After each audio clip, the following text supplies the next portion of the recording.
मेरा दिल है तेरे लिए किस्त नंबर 10। किसी के घर फ़ोन करने का ये बड़ा ही गलत टाइम है। उसकी बात पर पापा जानी, जो उसे हाथ पकड़कर अपने बराबर बिठा रहे थे, बोल पड़े, तुम क्यों जल रहे हो हमारी मोहब्बत से। उसे फारग करके वो उजाला की तरफ मतवज्जो हुए। कैसी है मेरी बेटी, कुछ कमज़ोर सी लग रही हो, क्या बात है। वो उनकी फ़िक्रमंदी पर मुस्कुरा दी और तसल्ली देने वाले अंदाज में बोली, मैं बिल्कुल ठीक हूँ। आप लोगों का टूर कैसा रहा।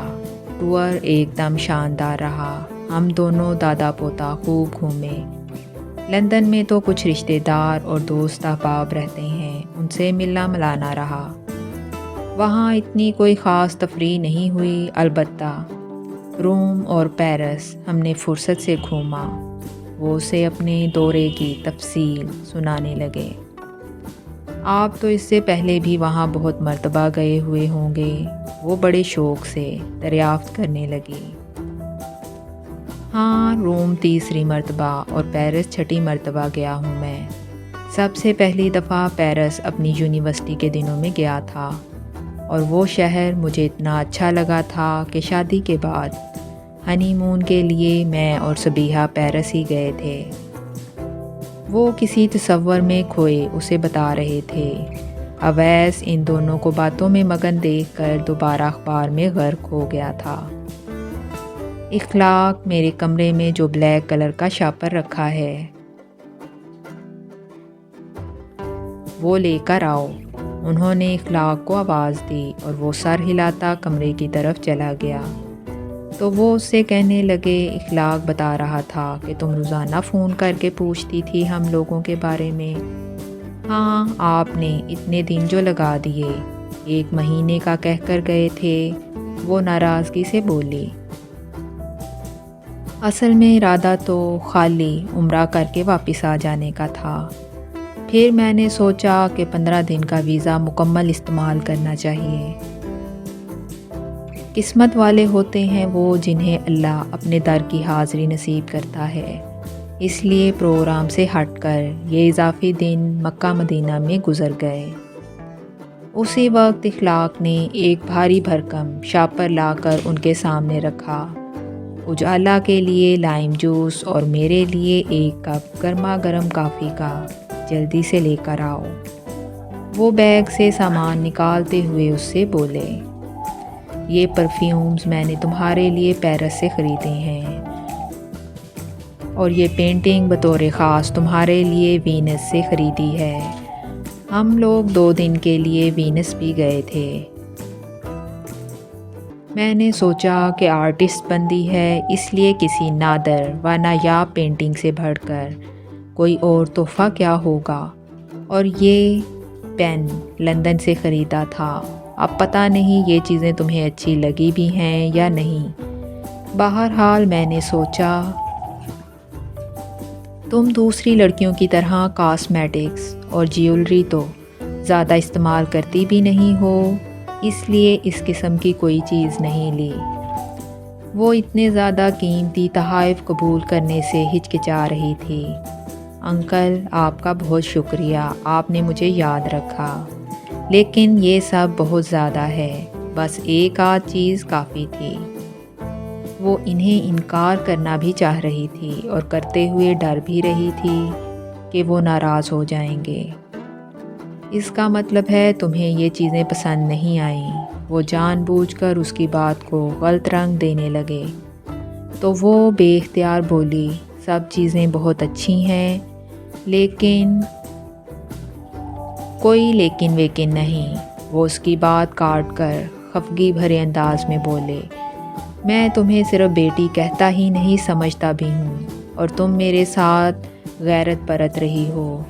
ये अवैस भी तो है तुम्हारी तरह, इसके लिए भी मैंने परफ्यूम्स ख़रीदे, बल्कि इसने ज़िद करके मुझसे पैसे बटोरे। तुम्हारे ही जैसा पेन इसके लिए भी लिया। इसे तो मुझसे कोई चीज़ लेते हरगिज़ तकलीफ़ नहीं होती, तुम क्या इससे भी बड़ी हो गई हो। इनकी नाराज़गी से सहम कर वो जल्दी से बोली, आप नाराज़ तो मत हों, آئی ایم سوری، آئندہ اگر تم نے میرے ساتھ غیروں والی بات کی تو میں واقعی ناراض ہو جاؤں گا۔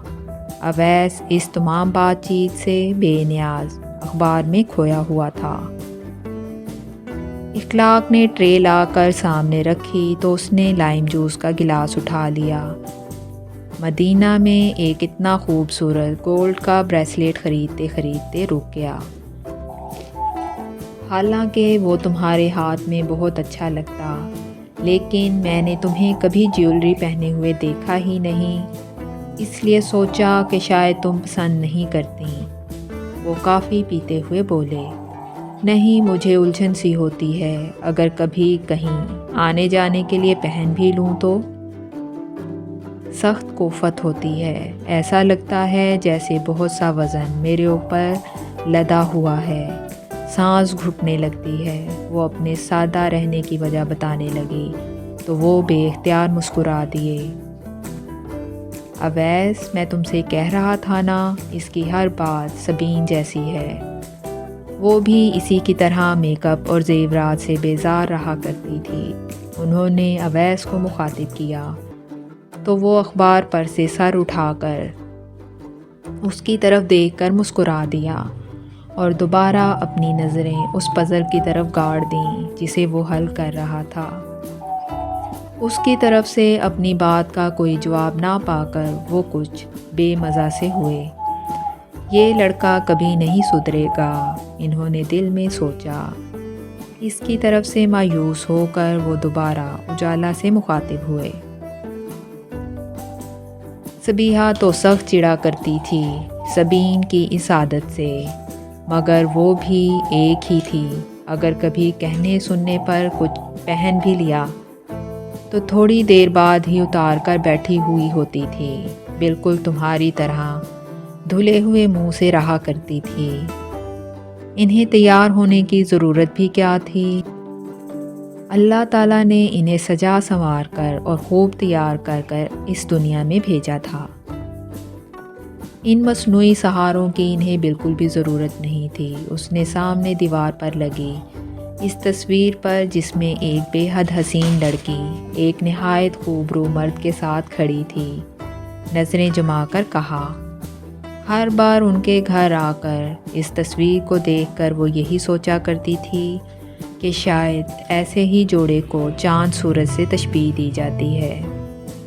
وہ دونوں حسن و خوبصورتی کا مجموعہ تھے، ایک دم پرفیکٹ کپل۔ تمہاری سادگی سے رہنے کی بھی کیا یہی وجہ ہے؟ وہ شرارت سے مسکرا کر بولے تو وہ جھنپ کر رہ گئی۔ میں اپنی بات تو نہیں کر رہی تھی، میں تو عادتاً ہی ایسی ہوں۔ وہ وضاحتی انداز میں بولی تو وہ کہنے لگے، کیوں، تمہارے خیال سے کیا تم خوبصورت نہیں ہو؟ انہوں نے ذرا سی بات کا ایشو بنا کر بحث کو طویل کر دیا تھا۔ وہ ایک نظر اویس پر ڈال کر، جو ان لوگوں سے یکسر بے نیاز اور بیگانہ محسوس ہو رہا تھا، بولی، اللہ کا شکر ہے، اس نے تمام چیزوں کے ساتھ بنایا ہے، اور اللہ تعالیٰ سب لوگوں کو تو حسن کا مجسمہ بنا نہیں سکتے تھے۔ کچھ لوگوں کو تو میرے جیسا بھی ہونا تھا، بڑا عام سا۔ اس کی بات پر وہ تعصب سے گردن ہلا کر بولے، لڑکی، تم خود انکساری سے کام لے رہی ہو، تمہیں اندازہ ہی نہیں ہے اپنی خوبصورتی کا۔ ان کی بات پر وہ بے ساختہ مسکرا دی تھی۔ آپ کو تو میں پیاری لگوں گی ہی، وہ ان کی بات کو انجوائے کرتے ہوئے بولی تھی۔ کیوں؟ تم خود کس کو پیاری لگنا چاہتی ہو؟ کون ہے وہ جس کی تعریف کرنے پر تمہیں اپنی خوبصورتی کا یقین آئے گا؟ وہ بڑے صاف گو بلکہ کسی حد تک منہ پھٹ بھی ہیں، یہ بات تو وہ جانتی تھی، لیکن اس حد تک ہوں گے یہ اس کے وہم و گمان میں بھی نہ تھا۔